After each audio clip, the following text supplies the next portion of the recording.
Hi, I'm James Landau. Happy Election Day 2022. Will the good guys prosper, or will it be the Trumpire strikes back tonight? Wait and see. As all of you cast your votes today, there's one important politically minded bloc of Americans who will be locked out of the electoral process today, 16 and 17-year-olds. Well, the 26th Amendment made sure every state in the U.S. had a voting age no higher than 18. No state has lowered its voting age below 18 in the half-century since. Now, I've been pushing for the voting age to be lowered to 16 since I was 17. I've been banging my head against that wall for ages. Age 17, age 18, age 19, age 20, age 21, age 22, yes, ages. In 2018, Representative Ayanna Pressley introduced a bill in Congress to lower the voting age federally to 16. Although the majority of Democratic Congresspeople voted for it, only one Republican voted aye, and the bill failed. Representative Presley's bill did, however, get millions of Americans debating the voting age issue like crazy. Sadly, many people arguing against suffrage for 16-year-olds use some pretty shoddy and specious arguments. So in this video, I'm going to present and debunk 10 flawed arguments against lowering the voting age. These are arguments not to use.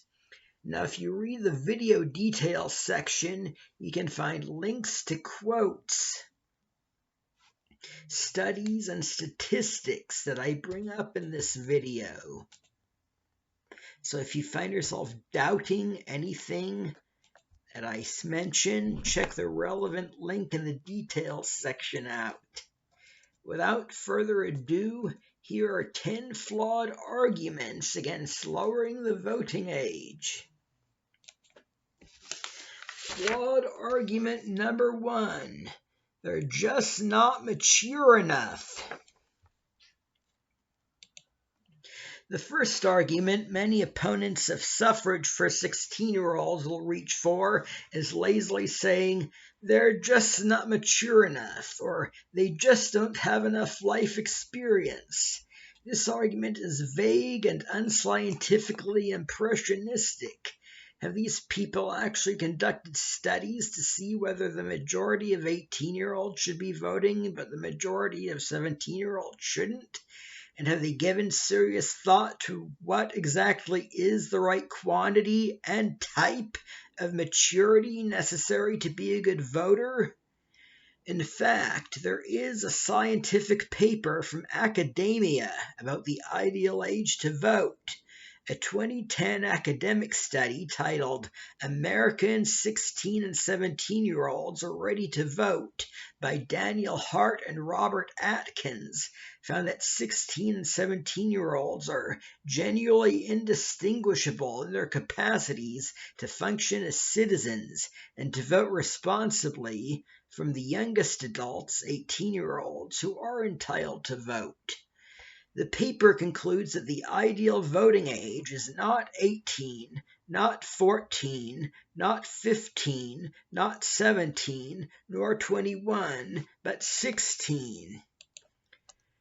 Also, the entire idea of framing things in terms of maturity is flawed.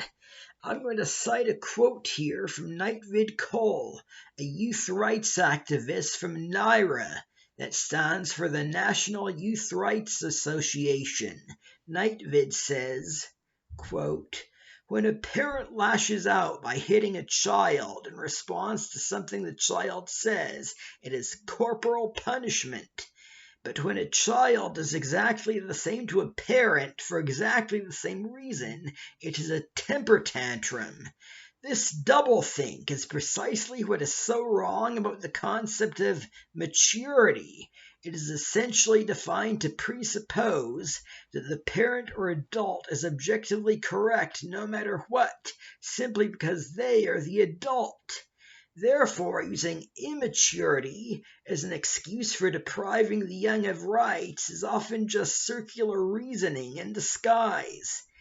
If this example seems silly, note that a very similar double standard has been used to deny teens the right to refuse medical treatment, as for example in the case of Cassandra C., the Connecticut teen who lost the legal battle to avoid forced chemotherapy. She was considered immature by the judge, largely because she ran away from home to avoid forced chemotherapy. But the entire idea that running away from home is immature rather than assertive when faced with a forced invasion of basic bodily autonomy is the same type of self-serving adultist doublethink as the distinction between corporal punishment and temper tantrums, except at a much higher level. This is why I think that youth liberationists should question the concept of maturity rather than simply arguing that all or some youth are mature. When you live in a world where you are forced to live by decisions made on your behalf without your input, it is only natural that you would sometimes behave in ways that are outside the bounds of the social norms that were put in place by the oppressor class. Using that as an attempt to justify unequal rights is one giant catch-22, and the individuals doing this are guilty of participating in a dehumanizing disregard for the position of the oppressed. That's Nightvid Cole. I have a whole blog entry exploring Nightvid's idea on maturity and blaming the rebel. Check it out. The link is in the details section. If you Google the word immature, the dictionary that pops up will provide to you the definition: having or showing an emotional or intellectual development appropriate to someone younger. When lexicographers are forced to find a definition for immature, all they come up with is acting the way younger people act and thinking the way younger people think. Essentially, you are saying that 16-year-olds shouldn't have the vote because they typically think and behave like other 16-year-olds instead of like 45-year-olds. Different doesn't mean less. It's like an opponent of women's suffrage arguing that women shouldn't have the vote because, on the average, they're just not masculine enough. And before you argue that all genders should have the vote, so masculinity shouldn't be a concern, but not all ages should have the vote, 4-year-olds shouldn't be able to vote, let me point out that 90-year-olds don't think and behave much like 45-year-olds. They're not from the same generation.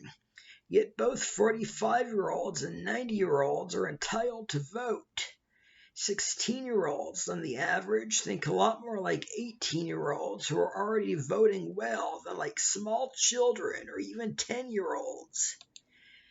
Many of my high school classmates gained and used the right to vote as they turned 18 during my senior year of high school. I didn't find any of their votes immature, except for certain jock boys who voted for the most hardcore right-wing Republicans on the ballot, and then later the same week went to parties where they used controlled substances these same politicians wanted to wipe off the face of the earth. I disagreed with the peers of mine from the straight-arrow minority who voted for socially conservative pro-corporate candidates out of sincere convictions, but I certainly wouldn't call their votes immature just because that wasn't the way I would have voted. When there was talk of lowering the voting age from 21 to 18 during the Vietnam War, many of the people who didn't like the idea also said that immature voters would ruin everything. In fact, the reason the 3-year reduction from 21 to 18 ultimately passed was not because Americans observed remarkable maturity in 18-year-olds, but because enough people realized that it was unfair to draft a boy at 18 or 19 before he had a chance to vote for a politician who would end the draft. After 18-year-olds were enfranchised, the predicted chaos caused by immature 18 to 20-year-olds voting didn't happen. And if the voting age is lower to 16, it won't happen either. Flawed argument 2. You can wait. Many people, when asked why they oppose lowering the voting age, say, you can wait, or it doesn't hurt to wait. Let's think about that, shall we?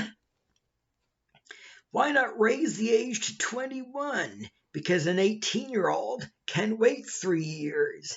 And once we're there, let's raise it to 25, because a 21-year-old can wait.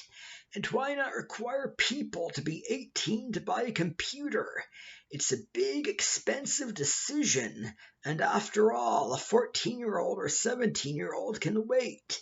In fact, why not require people to have a 10-day waiting period before buying a house? They can wait for that too. And why not require people who want to go outside to smell the flowers wait for 15 minutes before they go outdoors, just because they can? See where this is going?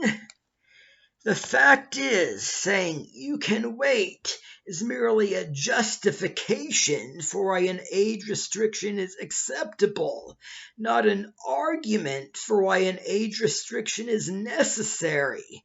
If you're going around restricting things, you need to make the case that the restriction is necessary, not just that having restriction won't hurt or won't be the end of the world.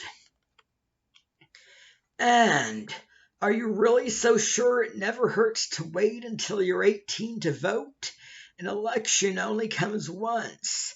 A person born in 1980 would not get to vote until 1998, and the thousands of decisions voted on in 1996 and 1997 did not have that person's say.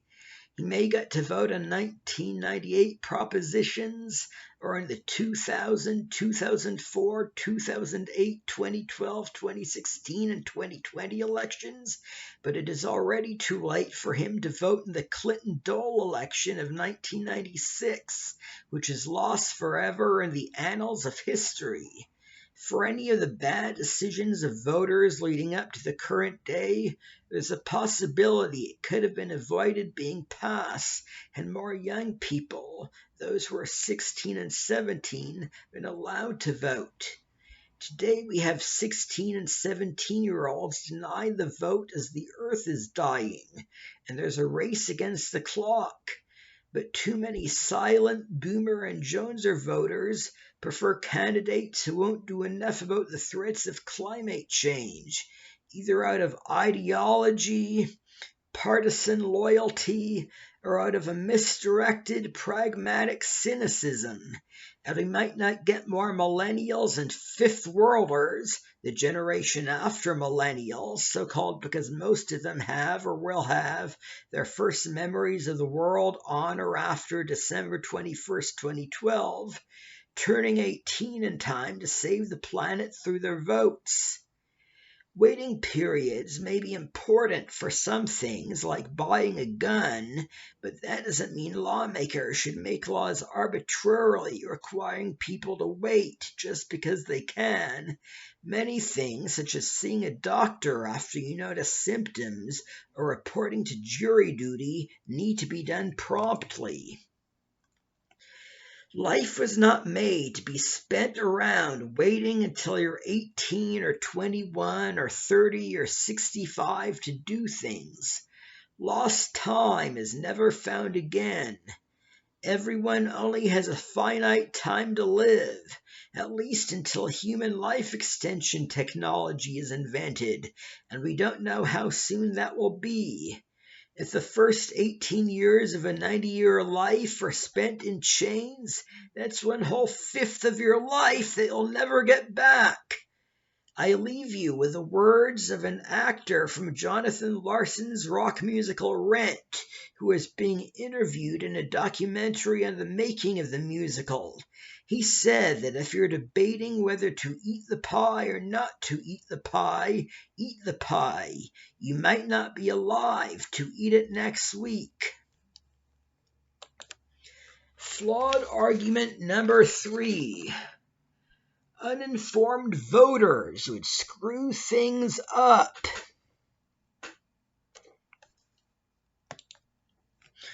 Then there are the people who say things like, imagine a bunch of teenagers voting on the issues they did not understand. What the hell would happen then? The whole country would suffer as a result of these uninformed minors. This argument doesn't hold much water if you think about it. How exactly could a vote by an uninformed 16-year-old hurt the country in the way a vote by an uninformed 40-year-old or uninformed 75-year-old could not? But, you say, the average 40-year-old or 75-year-old is an informed voter, and the average 16-year-old would not be an informed voter. The facts don't support this. In my high school government class in the late 90s, we learned the statistic that someone had conducted a study and concluded that 80% of all voters, not just all eligible voters, but the ones who actually voted, were uninformed voters. A 2014 study revealed that only 38% of voting-age Americans knew which party controlled the House of Representatives and which party controlled the Senate. In fact, it could be argued that 16-year-olds would be more informed voters. Back when Austria gave 16-year-olds the vote in 2007, there was much discussion and debate thereon on the internet, and people were arguing about whether 16-year-olds were knowledgeable. In one debate, a forum goer wrote, quote, ask a 40-year-old and a 16-year-old who the 14th president was or what a blastocyst is, and 4 times out of 5, the 16-year-old will know more, end quote. That point has stuck with me ever since.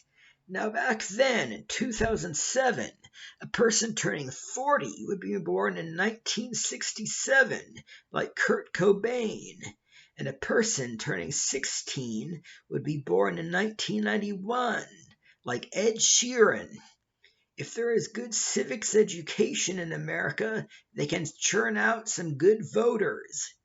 Students taking the civics curriculum known as We the People performed better on a civics test than a general sample of 18 to 80-year-olds, all of whom were eligible to vote.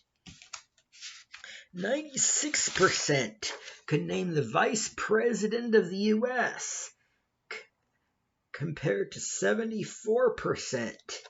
96% understood the meaning of judicial review, compared to 66%. 87% knew it took a 2/3 supermajority to override a veto, compared to 34%. And 87% could explain how a political party interacts with ideology and how concepts like liberalism and conservatism work, compared to 57%. Let you absorb this chart here now.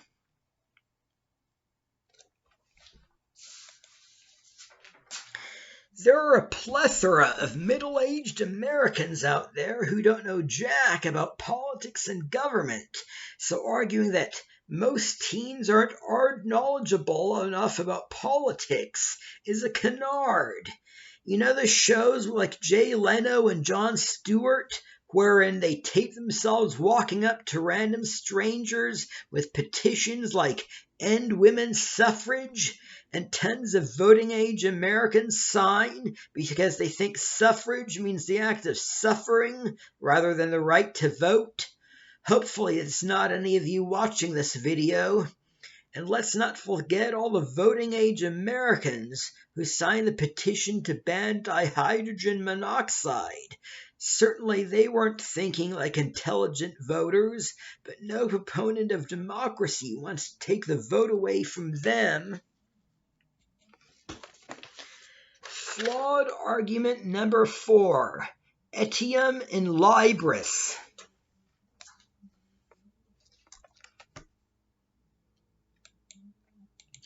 Etiam and libris, that's Latin for also on the books, is the informal fallacy wherein people treat consistency with existing laws or rules as a sufficient condition. In other words, they defend a current or proposed law or policy by appealing to consistency with another law or policy that is at least as morally questionable as the one under discussion. Suppose you're in the antebellum South and some senator is proposing a law that fugitive slaves are to be executed.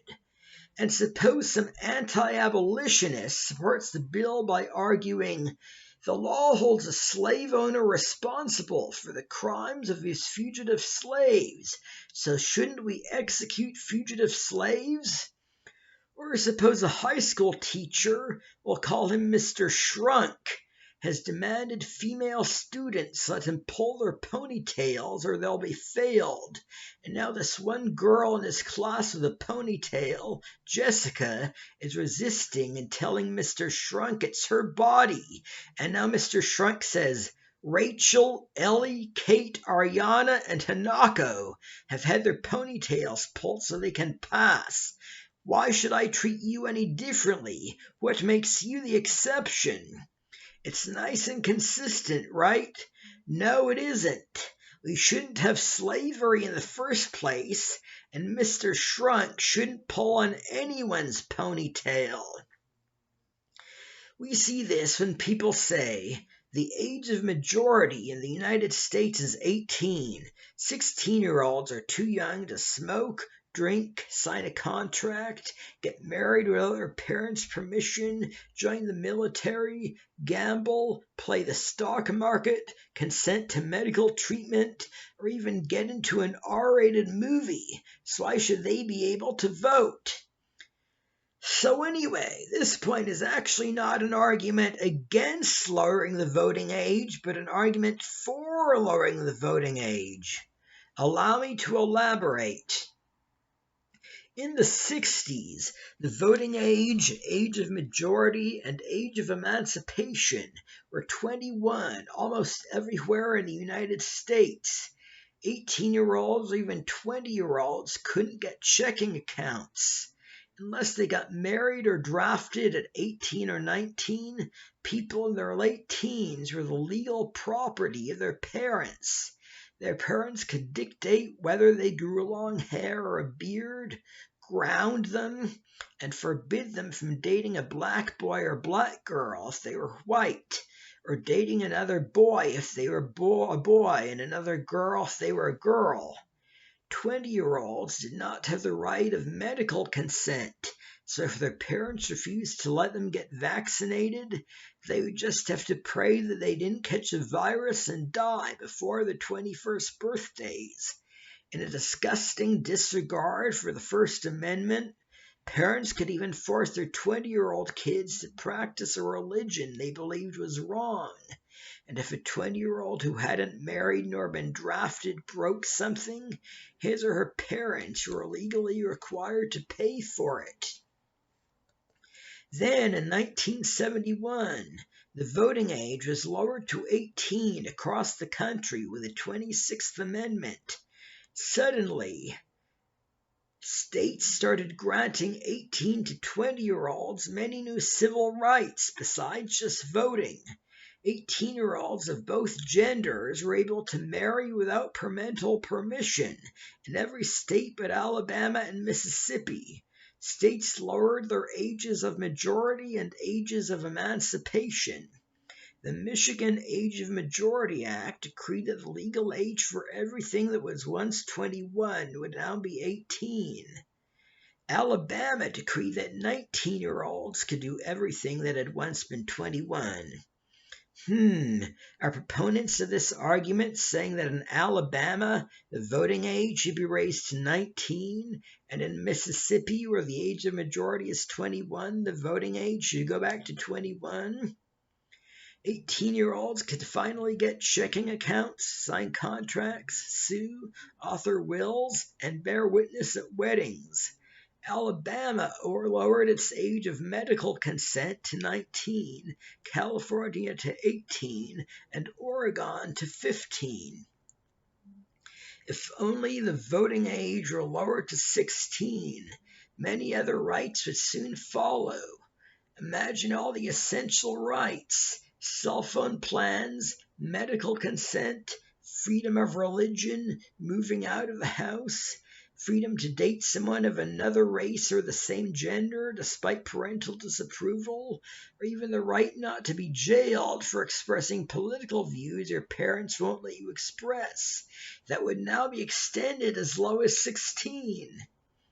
And the parents of 16-year-olds would no longer be civilly liable for their children accidentally breaking something, which would be much more fair than the status quo, and a big break to the parents. Now, when we talk about the voting age, some people say, but then shouldn't 16-year-olds have to fight for their country? First of all, you mean, shouldn't 16-year-old boys have to fight for their country? You have to be male to be drafted, and no one wants to take the vote away from an 18 or 20-year-old girl just because she doesn't have that legal duty. Second of all, after the conscription went down in Vietnam, the draft has become unpopular enough that there's no realistic chance of using it again. Military training is a lot more intensive and takes a lot longer now than during Vietnam, so a draft is no longer useful. There wasn't even a draft after September 11th, nor during the Russo-Ukrainian War. Biden's not killing 19-year-old American boys, and Moscow, Mitch, wouldn't let him anyway. Third of all, the draft is a violation of conscience that bristles against young Americans' unpatriotic sentiments. It's high time we abolish this sexist anachronism and keep the military all volunteer for good. The trade-off: 16-year-olds should be able to volunteer for the Army, Navy, Marines, Air Force without needing their parents' permission. If that's what they really want to do instead of high school, why not let them? Flawed argument number 5, de jure fallacy.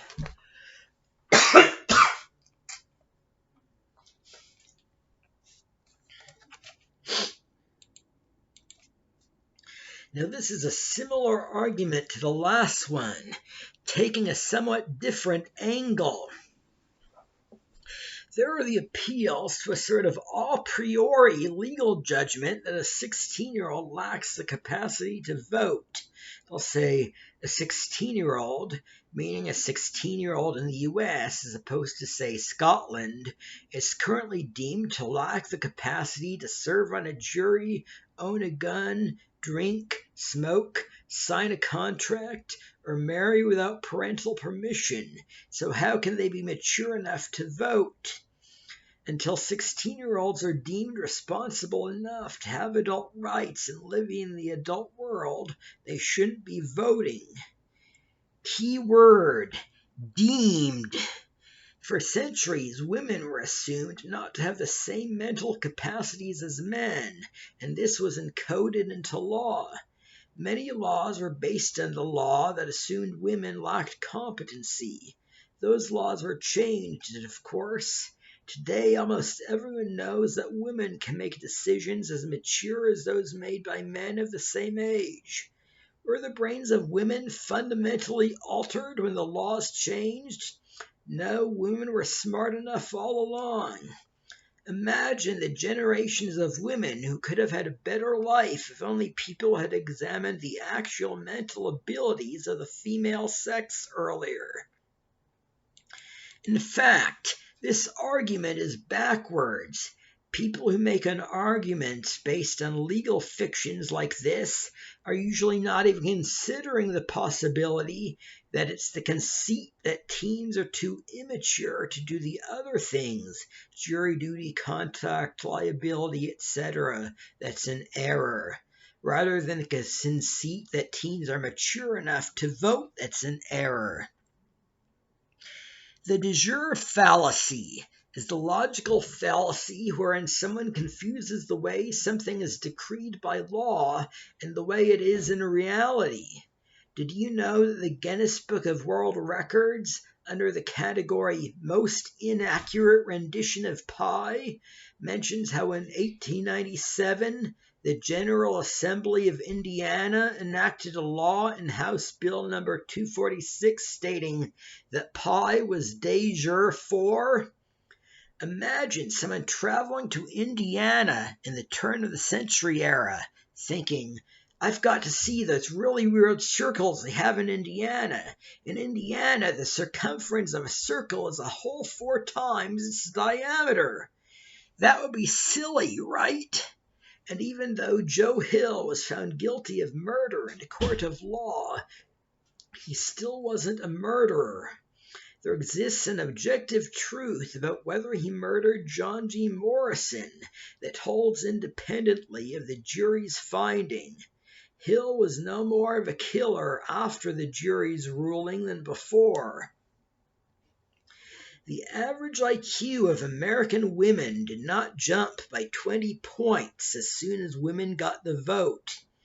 16-year-olds in Austria, Scotland, and Argentina are not smarter than American 16-year-olds on the average, even though the laws say their 16-year-olds can vote and our 16-year-olds can't.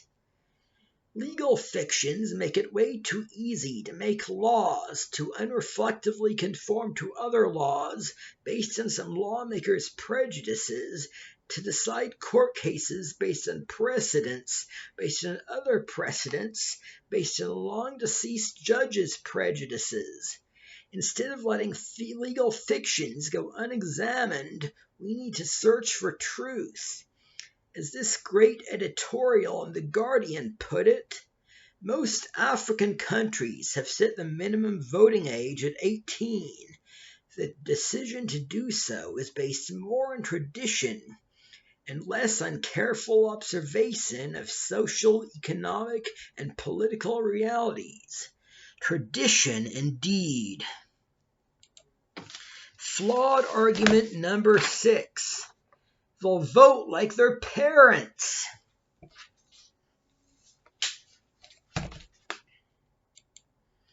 I'm sure you've all heard this argument before. Opponents of lowering the voting age frequently argue 16-year-olds will vote like their parents. Now, out of all the arguments levied against youth rights on any youth rights issue, this one is the most implausible. The reasoning is that if these people are living under their parents' roof, they would respect their parents' rules in politics. Maybe these people don't remember their own adolescence clearly. Maybe they were unusual teenagers. Maybe they just had really cool parents. Living under your parents' roof isn't going to make you parrot their views. Think of teens in the 60s arguing with their parents over the Vietnam War, or whether marijuana should be legalized, or teens in the late 90s and George W. Bush years, arguing with their parents over whether it's okay to use Napster, or whether we all have to go along with President Bush on every issue because of 9/11, or marijuana again. Let me tell you something. When I was going to high school from 1994 to 1998, I attended Campolindo High School in Moraga, California. As of 1997, Moraga had 6,217 registered Republicans to 4,286 registered Democrats. I was born in 1979 in the class of 1998, the beginning of the millennials. Most of the teachers and parents had the classic AAYP, that's adults with authority over young people, values. Teachers, administrators, parents, coaches, law enforcement, kid psychologists. You know, you must conform to society's norms. Respect for elders is given, not earned.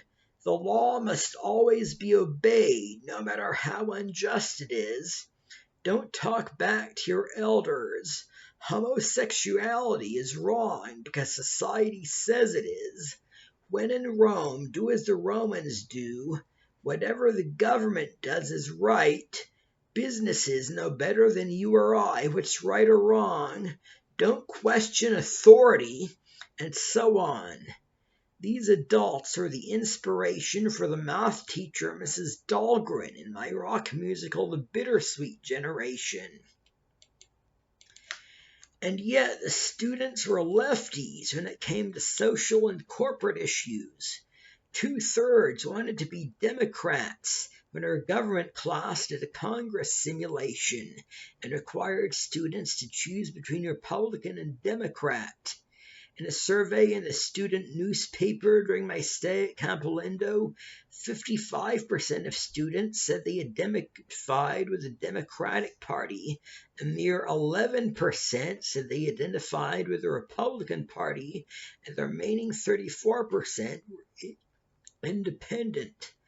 Most of us believe there was nothing wrong with being LGBT, and were tolerant of one another's alcohol, marijuana, and psilocybin use. We took the same views on youth rights issues like the voting age, school uniforms, and parental authority that other teens of our generation did, not that of our parents. Even the Democratic parents in Moraga were generally soccer moms and dads who liked candidates like Hillary Rodham Clinton and John Kerry, whereas we teens would have preferred Bernie Sanders and Howard Dean if they had been around and running back then.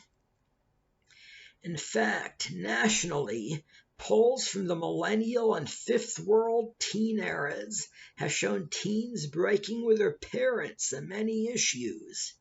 In the late 90s, majorities of teens favored legal marijuana and gay marriage, even as moderate Democrats wouldn't touch these positions. Teens also break with their parents over school uniforms.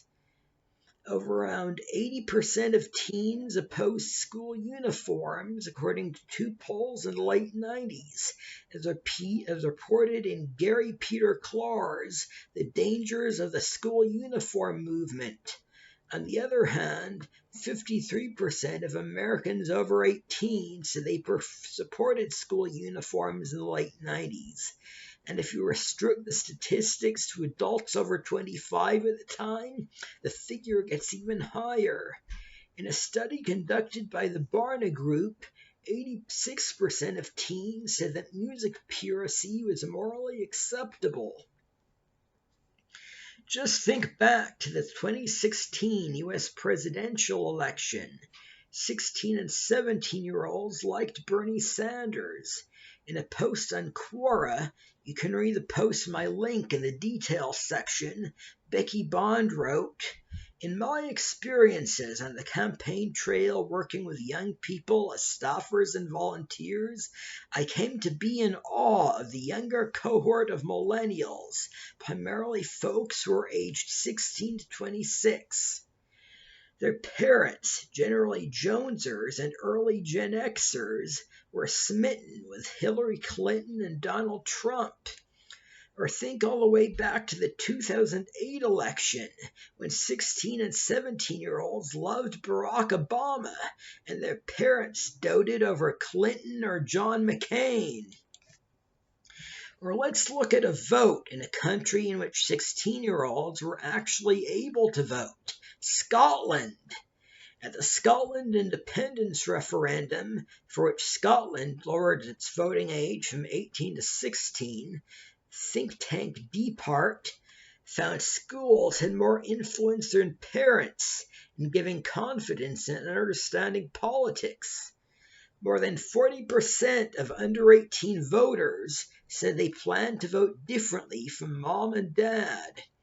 In fact, considering Butler and Stokes conducted a study that found 89% of voters for the Conservative Party in the UK have parents who are both Tories, and 92% of Labour voters have parents who both support Labour, teenagers during those angsty generation gap years would probably do much better than 40-somethings, 50-somethings, or sexagenarians at voting without blindly following their parents. Now, a few of you may mention the 2004 Gallup poll in which 56% of teens described themselves as moderate, and 71% of teens said their views are about the same as their parents. That poll had several methodological flaws. I get into them more deeply in one of my Quora answers, pinned to the top of my profile. The link is in the details section. Now here's the TLDR section for you. It is one-dimensional and only let teens choose from liberal, moderate, and conservative. Where would a libertarian or an anarchist fit, for instance? Polls from the late 90s, early 10s era that ask about specific issues find teens taking many leftist positions moderates at the time wouldn't touch. Everyone from 13 to 17-year-olds is counted in a monolithic block. 17-year-olds are more likely to think counterculturally and independently than 13-year-olds. State laws require teens to get their parents' permission before taking polls, and the parents who would deny their teenage children the right to take a poll are usually those who feel their rebellious kids are out of control, and parents are treated as a monolithic unit. Many teens have conservative fathers and liberal mothers, or vice versa.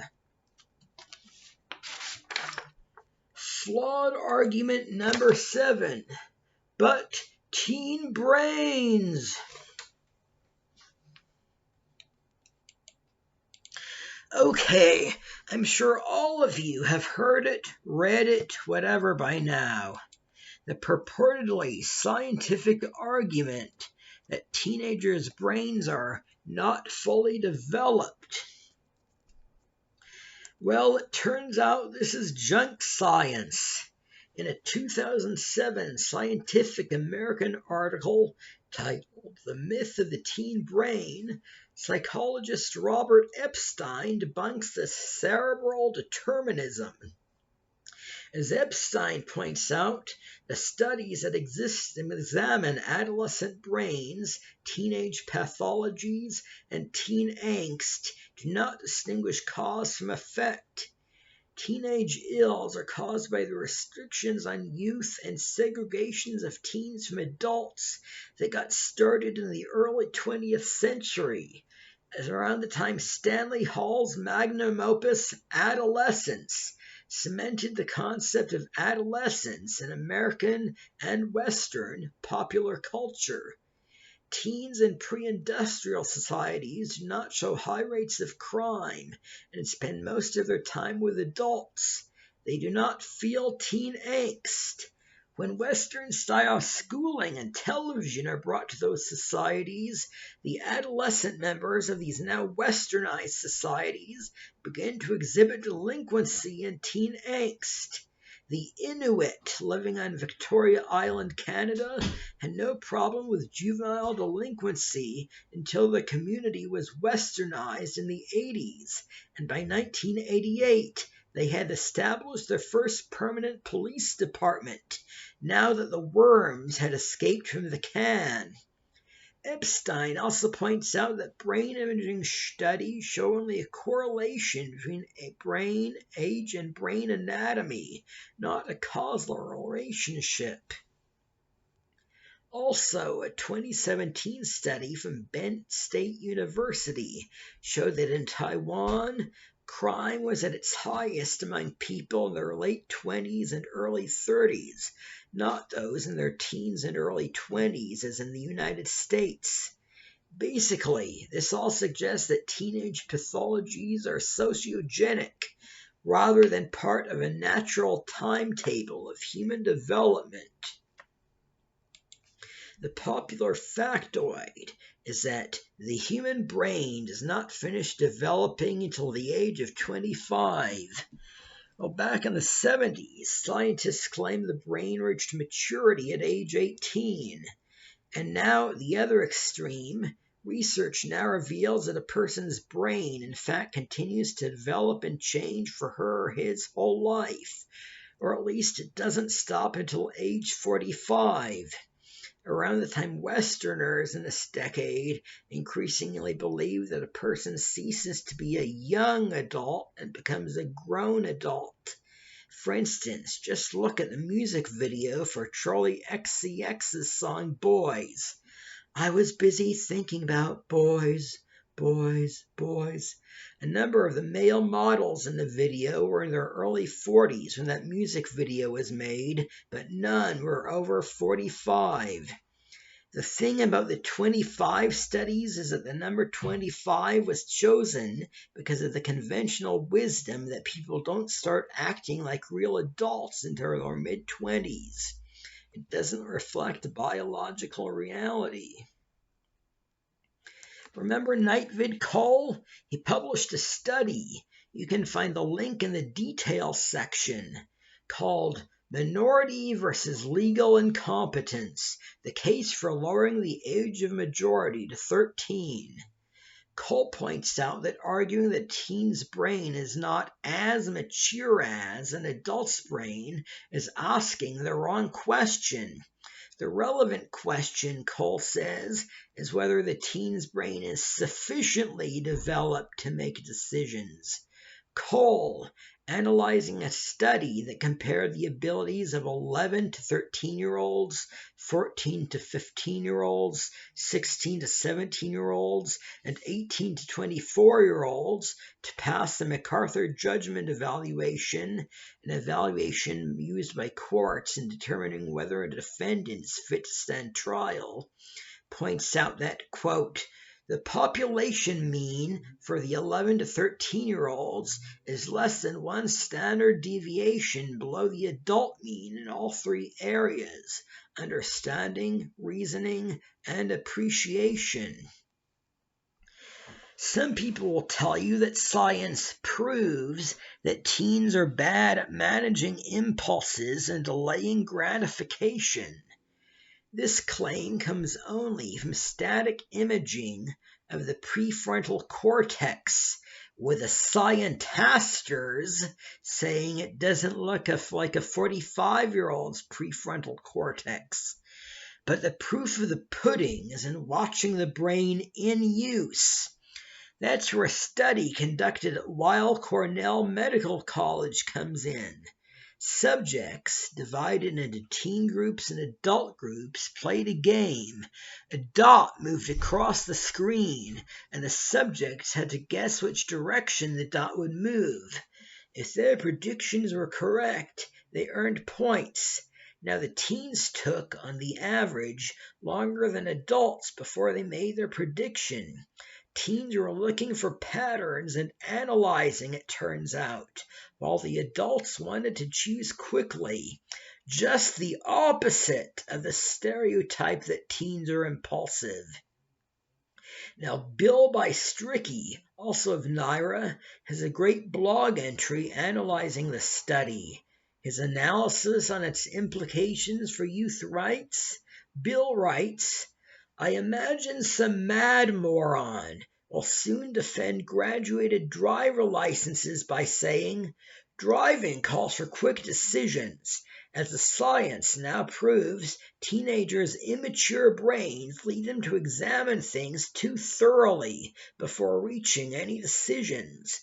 This analysis paralysis causes young drivers to overthink every move, and that delay can be deadly. Only adults with our fully developed brains free of excessive caution can be trusted to make the quick life and death decisions that driving often calls for. It's only logical. Now get this. A 2009 study by Dr. Gregory S. Burns showed that teens who participated in such risk-taking acts as drinking, toking, staying out late, or having unprotected sex had more adult-like white matter in their brains than their straight-arrow peers. This is white matter, which corresponds to what youth rights opponents call maturity, as opposed to gray matter, which is more book smarts. This actually makes sense if you think about it, because if you recall your high school classmates who didn't get pierced or tattooed, nor grow facial hair, nor rollerblade, nor skateboard, nor play in a garage band, nor do alcohol, nor question AAYP political and religious views, nor participate in culture jamming, nor read radical philosophers, none of that. They are pretty well ovine and not known for their great critical thinking skills. You know them, the clean-cut, docile, sheltered Christian kids. In fact, if the natural, inexorable growth of the brain affected behavior on growing up deterministically, teens would be the same from generation to generation. But in fact, different generations of adolescence, Lost, Interbellum, Greatest, Silent, Boomer, Jones, Gen X, Millennial, and Fifth World, would all have one consistent rate of youth pathology. But the statistics show that teen pathologies are very different from generation to generation. Look at teen pregnancy, for instance. It peaked with Generation Jones and has been plummeting for the last few decades. By 2014, teen pregnancy was down to its lowest level in history, with only 29.4 births per 1,000 girls 15 to 19. Even millennial 20-somethings and 30-somethings are having fewer children than ever before. Look at the statistics for crime. If you look at the Big Eight, murder, rape, robbery, aggravated assault, burglary, larceny/theft, motor vehicle theft, and arson, the index for crime started going way down in the 90s, around the time late Xers were filling up the teen bracket, and continued to decline as morally endowed millennials aged through the teen bracket. I know social conservatives like to say that kids today are brats because their parents didn't spank them, lest CPS take the kids away from their parents. But when it comes down to the big things like burglary and murder, millennials and fifth worlders are more likely to do the right thing than were young Xers, Jonesers, and Boomers. Flawed argument number 8. Small sample sizes. Now, I'm sure you've all heard arguments like this. There are the Gen X, Joneser, Boomer, and silent adults who don't know too many millennial or fifth world teens and make a hasty generalization based on the one or two teens they do know. My niece Stacy is 16. Stacy doesn't care about politics at all, and she cut class to avoid the confrontation after she failed to do her long-term biology project. where she hung out with her boyfriend and ate cotton candy and pixie sticks at the mall all day. So 16-year-olds definitely aren't mature. The one teen I know is more representative a sample than the hundreds of teens a high school-age youth suffragist knows. I hate to break it to you, but one swallow does not a summer make. Suppose a parent has a developmentally disabled 17-year-old son who thinks he's a hippo and believes that if he flaps his arms or wings, he can be a flying hippo. What would you think if that kid's parent told you, most 17-year-olds think they're hippos? See what I mean? Flawed argument number 9. 16-year-olds don't need the vote.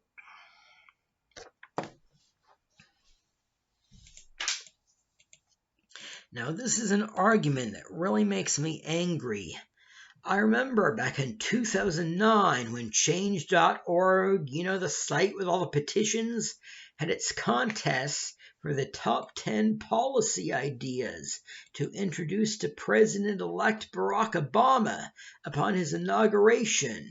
My idea, lowering the voting age to 16, made it to the final round. Connor D., the main naysayer in the idea's discussion, said, "A 45-year-old has more of a right to vote than a 17-year-old or even a 21-year-old because they have a family to take care of, a job, and a home."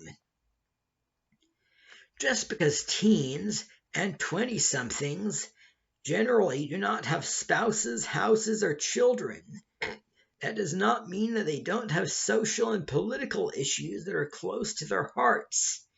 Teens care about LGBT rights.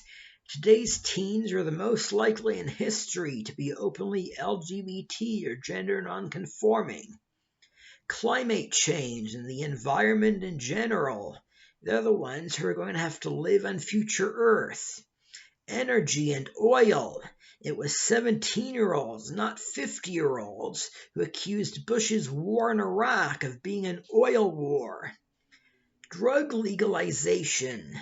They know many stoners and vapors and don't want their friends arrested for toking or vaping. Criminal justice. Teens are victims of youth profiling by cops, or of cops' distrust of black young men. Race and racism.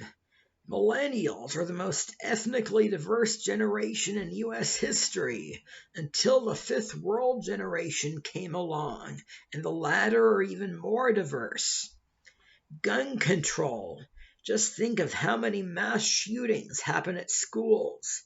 And youth rights itself. Not just the voting age, but also the drinking age, parental authority, students' rights and school uniforms, medical consent, and much more. Teens have skin in the game, as a popular slogan from the youth suffrage movement goes. Teens are old enough to be punished for breaking the law, and by the time they're 16, they're quite likely to be tried as adults, but lack the legal power to vote for a politician who will repeal laws against file sharing or vote for a president who will put a justice on the Supreme Court who will. 16-year-olds can be arrested under hokey charges like disorderly conduct, but have no say in electing politicians who will abolish the disorderly conduct charge that results in so many Americans being arrested for things that aren't crimes. 16 to 20-year-olds can be arrested for underage drinking. Imagine if everyone 16 to 20 got together and worked to lower the drinking age to 16, where it already is in many European countries. Now, a lot of you are going to repeat Mads' the 21 drinking age has saved lives argument, but that's a sham. See the 2 links in the details section. Lyra's Reasons to Challenge the Drinking Age, and Pete Lorenzo's excellent blog 21 Debunked. 16 is when you're old enough to get a job that goes beyond wreath making or selling Girl Scout cookies and can be taxed on that income. But you have no say in how much you'll be taxed, nor even in what the tax money will go towards. If everyone aged 16 to 43 were to vote this year for politicians who would direct taxes towards fighting global warming, this powerful generation could enact real change. Imagine if 16-year-olds had a say in electing politicians who would end the war on drugs and civil asset forfeiture. Imagine if all young people 16 to 39 could vote for politicians who will withhold money from the police departments, policing and criminal justice, and is another important issue for 16-year-olds.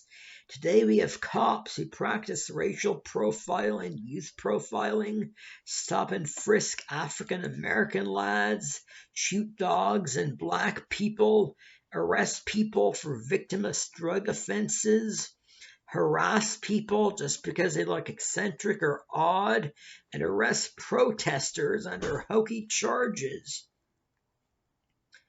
In fact, to say that voting only exists for individuals to practice self-preservation and protect their livelihood and their immediate family betrays an utter lack of social conscience. It says, I'm looking out for me, myself, and I, and worse yet, projects that kind of myopia onto all voters everywhere.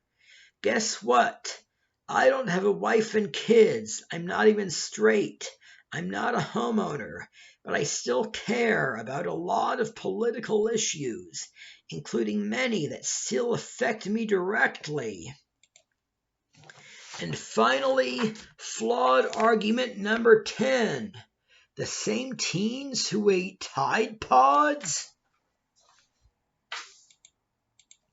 Then there's a snide attempt at being funny that many cynical people online use whenever the topic of youth rights comes up. They'll pull up the tide-eating stereotype of teens and then ask, how can these idiots be trusted with a vote? This stereotype is tiresome and inaccurate. In 2018, Americans were sprayed with media frenzies over teens eating Tide Pods and snorting condoms. But reports of being poisoned by laundry detergent pods were actually down in 2018. At the same time, the media hype over this alleged teen fad was spiking. The trend stories were trend pieces reporting on previously written trend pieces, with acts of detergentophagy less common than the media would have their unwitting dupes believe. The stories on condom snorting quoted one Stephen Enriquez, a state education specialist who said, quote, because these days our teens are doing everything for likes, views, and subscribers. As graphic as it is, we have to show parents because teens are going online looking for challenges and recreating them, end quote. But as the Washington Post wrote, there's just one small problem, however. Those headlines were wrong. The only thing viral about the condom challenge right now is the moral panic about the idea of teens doing the condom challenge. In a matter of days, word spread from a local single news report to a small army of local and national publications around the world, are warning about a challenge that in 2018 barely exists. An article in a university paper describes the act of condom snorting as early as 1993, when Xers were teens. These aren't the first teen challenge trends that are built on no data of real trends at all. In the past, the media has seen stories in the blue whale suicide game, smoking bed bugs, vodka-soaked tampons, and sex bracelets. There's not even any evidence that rainbow parties are any more than an urban legend. Sorry, but real youth are not as dumb as urban folklore makes them out to be. In conclusion, yes, the voting age in the United States should be lowered to 16. The voting age would only be the beginning. Many other good things would soon come to 16-year-olds, who are just as human and sentient as you or I am.